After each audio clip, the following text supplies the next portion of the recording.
insurance company said the covered damages will cost $30,000 to repair, but the check that you received in the mail was only $20,000. So where did the other 10 grand go? Welcome back, I'm the insurance lady, and today we're going to discuss 3 key concepts that affect your claim payments: RCV, ACV, and depreciation.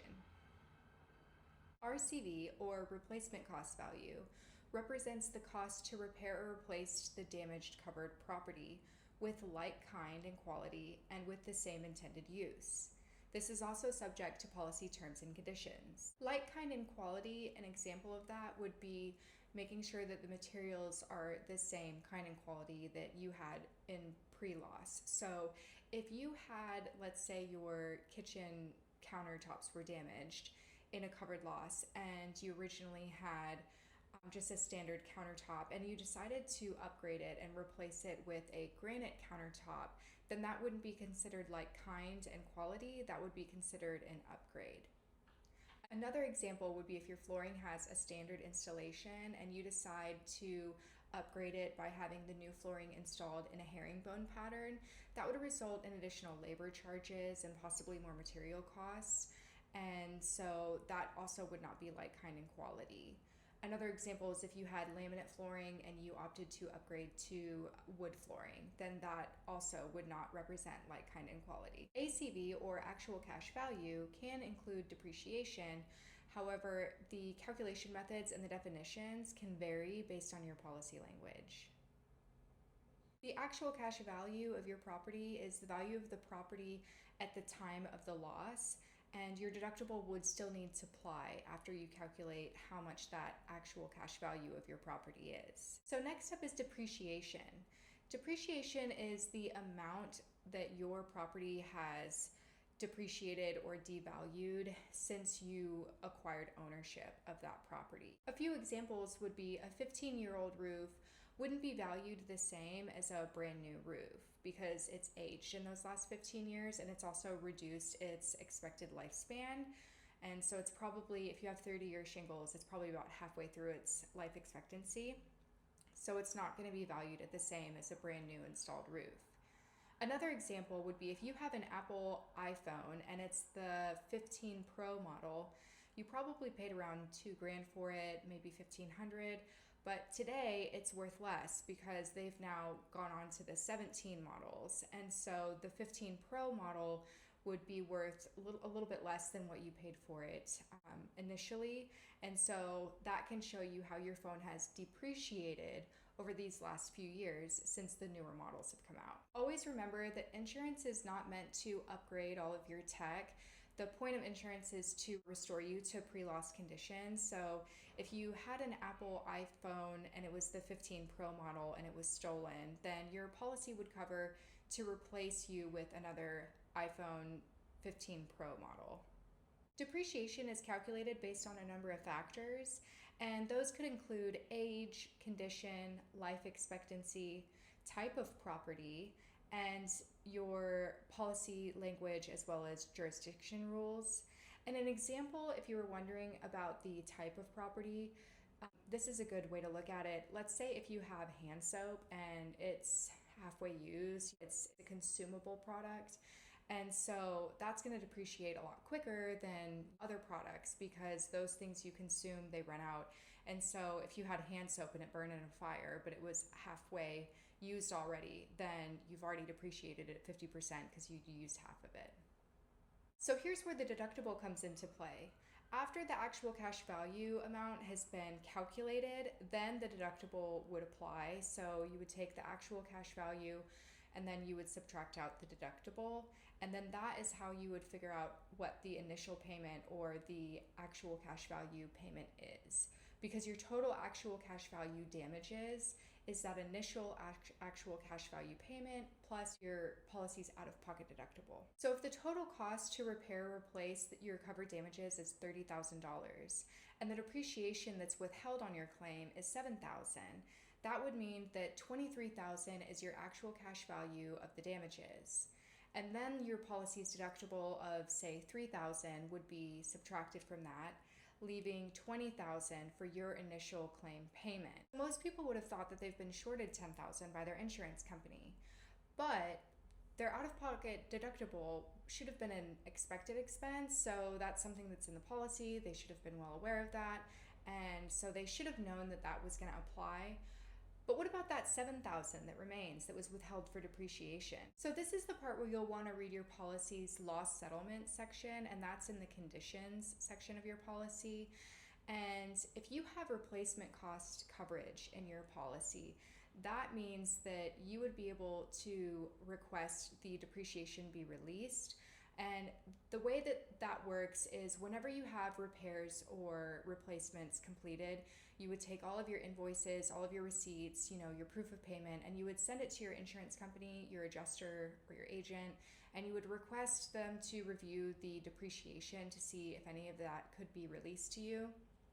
Depreciation is released on an as-spent basis. So if you have $7,000 withheld in depreciation, but you didn't actually end up spending the full $30,000, you only ended up spending $25,000, then that means you would only be eligible to receive $2,000 back.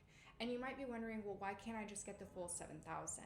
So most loss settlement conditions will say that you can either receive your recoverable depreciation or a supplemental payment based on the final amount actually spent. It's the lesser of the two. So it's always going to be calculated based on what you actually spent. So you are unable to stand to make a profit on the claim. Think of depreciation more as like a reimbursement for your out-of-pocket expense above your deductible and above that initial claim payment.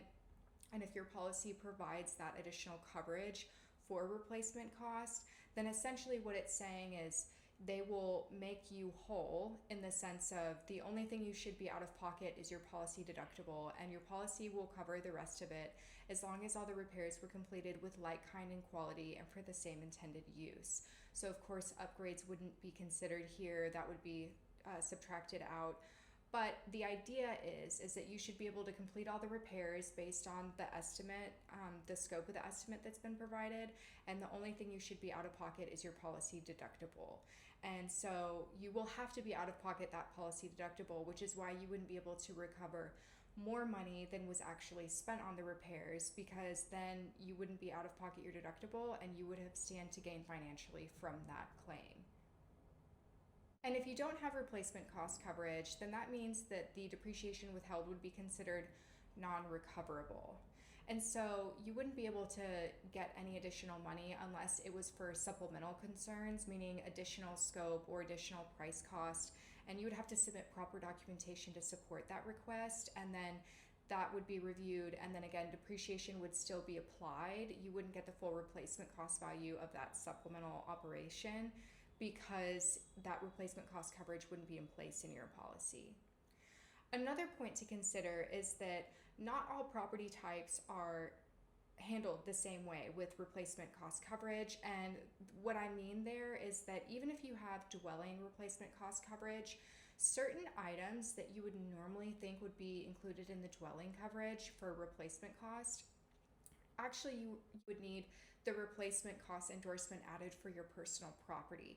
So just because you have replacement cost coverage on one coverage, the dwelling, doesn't mean you automatically have it for the personal property. You would need to make sure that you have that separately. And when you do get personal property replacement cost coverage added, a lot of times it'll include in there that means that your carpeting is now handled on a replacement cost value. So if you have dwelling replacement cost value, it might say in there that carpeting is still handled on actual cash value basis, and you would have to add the personal property RCV endorsement in order to get that carpeting handled at replacement cost value. So make sure that you're reading those, because it can vary based on the policy and your local jurisdictions. So be sure to check all of the coverages that you have, and that is in your loss settlement. And if you see any of those endorsements on the deck page, then that would indicate that you have additional replacement cost coverage afforded to you. Read those endorsements to make sure that you know exactly what's included in that endorsement. And if you're wondering how to find those endorsements on your deck page, I do have another video that's posted, how to read your deck page, and I do show you those and point out some of the key endorsements that you should be on the lookout for. One mistake that homeowners make is they just look at the value of the check that they got, and they're not looking through all of the claim documentation, and so they think that they've been underpaid or their claim has been undervalued. But what you should be doing is really read thoroughly all of the documentation you've been sent.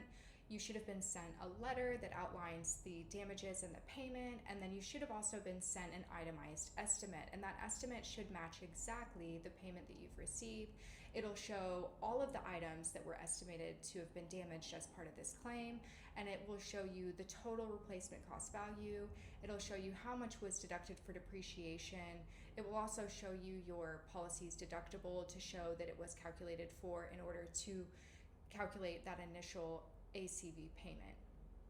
So once you understand, depreciation, deductible, ACV, RCV, then that should help you better understand how the claim process will work whenever it comes to getting your payment. So if you receive a check for $20,000 from your insurance company, it doesn't necessarily mean that they've valued the damages at $20,000.